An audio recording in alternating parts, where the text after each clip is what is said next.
Mayor Arya Rajendran KSRTC driver തർക്കത്തിൽ ബസ്സിലെ CCTV ദൃശ്യങ്ങൾ കാണാതായതിൽ ദുരൂഹത തുടരുന്നു. KSRTCയുടെ പരാതിയിൽ തമ്പാനൂർ പോലീസ് കേസെടുത്ത് അന്വേഷണം തുടങ്ങി. ഡ്രൈവറുമായുള്ള തർക്കത്തിനിടെ സച്ചിൻ ദേവ് MLA യാത്രക്കാരെ ബസ്സിൽ നിന്ന് ഇറക്കിവിട്ടുവെന്ന ആരോപണം ശുദ്ധ നുണയെന്ന് AR റഹീം MP പറഞ്ഞു.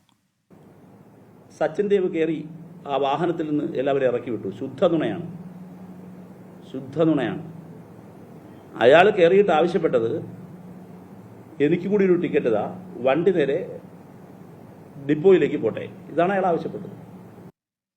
ദൃശ്യങ്ങളടങ്ങിയ മെമ്മറി കാർഡ് അപ്രത്യക്ഷമായതിന് പിന്നിൽ രാഷ്ട്രീയ ഗൂഢാലോചനയെന്ന് പ്രതിപക്ഷ നേതാവ് VD സതീശൻ പറഞ്ഞു. മേയറും സംഘവും ബസ് തടഞ്ഞെന്ന് CCTV ദൃശ്യങ്ങളിൽ വ്യക്തമാണ്. എന്നിട്ടും എന്തുകൊണ്ടാണ് പോലീസ് കേസെടുക്കാത്തതെന്ന് പ്രതിപക്ഷ നേതാവ് ചോദിച്ചു.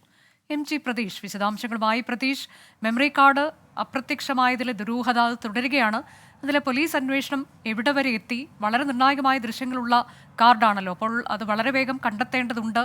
എന്താണിതിന്, ആർക്കാണ് ഈ തരത്തിലേക്ക് മെമ്മറി കാർഡ് നഷ്ടമായതിൽ നേട്ടമുണ്ടാക്കാൻ കഴിയുക എന്ന ചോദ്യങ്ങളൊക്കെ ഇപ്പോഴും ഉയർന്നു നിൽക്കുന്നുണ്ടല്ലോ. അനുജ, മെമ്മറി കാർഡ് നഷ്ടമായ സംഭവത്തിൽ KSRTC നൽകിയ പരാതിയിൽ നിലവിൽ തമ്പാനൂർ പോലീസാണ് ഈ അന്വേഷണം നടത്തുന്നത്. ഈ മെമ്മറി കാർഡ് ആരെടുത്തു മാറ്റിയെന്ന കാര്യത്തിൽ ഇപ്പോഴും പോലീസിനോ KSRTCക്കോ കൃത്യമായൊരു വ്യക്തതയില്ല. കാരണം ഈ സംഭവശേഷം തിരികെ ഡിപ്പോയിലെത്തിയ ബസ് വീണ്ടും സർവീസിനായി പോയിരുന്നു. അതിനുശേഷമാണ് ഈ പോലീസ് പരിശോധിക്കാനായിട്ട് ഡിപ്പോയിലെത്തിയത്. ഈ പോലീസ് പരിശോധന സംബന്ധിച്ച് വലിയ വീഴ്ച ഉണ്ടായി എന്നതാണ് പ്രധാനമായും ഉയരുന്ന ആരോപണങ്ങളിലൊന്ന്. കാരണം ഈ സംഭവം നടന്ന 2 ദിവസങ്ങൾക്കിപ്പുറമാണ് ഈ CCTV ദൃശ്യങ്ങൾ അല്ലെങ്കിൽ ബസ്സിനുള്ളിലെ ക്യാമറ ദൃശ്യങ്ങൾ പരിശോധിക്കാൻ പോലീസ് എത്തിയത്. അതുകൊണ്ട് തന്നെ അതിൽ പോലീസിന്റെ ഭാഗത്ത് നിന്നും KSRTCയുടെ ഭാഗത്ത് നിന്നും ഗുരുതരമായ വീഴ്ച സംഭവിച്ചുവെന്ന് പ്രതിപക്ഷ നേതാവ് അടക്കം പറയുന്നുണ്ട്. മാത്രമല്ല, ഇതിൽ ഒരു ഇരട്ട നീതി ഉണ്ടെന്ന ഒരു ആരോപണം കൂടി പ്രതിപക്ഷം ഉന്നയിക്കുന്നുണ്ട്.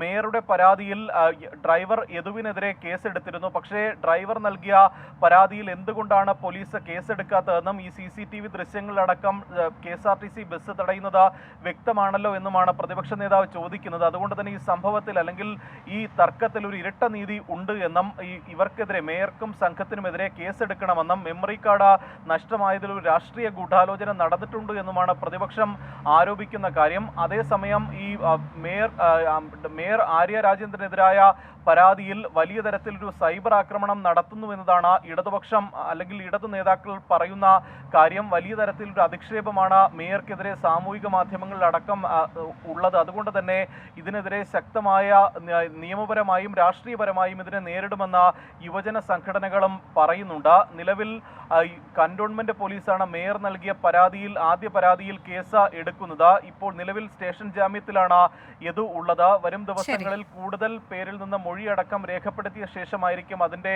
തുടർ നടപടി ഉണ്ടാകുന്നത്. യദു നൽകിയ പരാതിയിൽ പ്രാഥമിക അന്വേഷണം നടത്തിയ ശേഷം മതി കേസെടുക്കൽ എന്നതാണ് നിലവിൽ പോലീസിന്റെ രീതി. ഒപ്പം ഈ KSRTC CMDയുടെ തലത്തിലും ഒരു അന്വേഷണം നടക്കുന്നുണ്ട്. വൈകാതെ തന്നെ അതിന്റെ ഒരു റിപ്പോർട്ടും ഗതാഗത മന്ത്രിക്ക് കൈമാറും. അതിനുശേഷമായിരിക്കും ഇതിൽ കൃത്യമായൊരു സ്ഥിരീകരണം അല്ലെങ്കിൽ ഈ ഉണ്ടായ തർക്കം അല്ലെങ്കിൽ അതിൽ വീഴ്ച ആരുടെ ഭാഗത്ത് ഉണ്ടായി എന്നത് സംബന്ധിച്ചൊരു കൃത്യമായൊരു സ്ഥിരീകരണം പുറത്തു വരികയുള്ളൂ. അനുജ, മെമ്മറി കാർഡ് നഷ്ടമായതിലാണ് ഇപ്പോൾ പോലീസിന്റെ അന്വേഷണം പുരോഗമിക്കുന്നത്.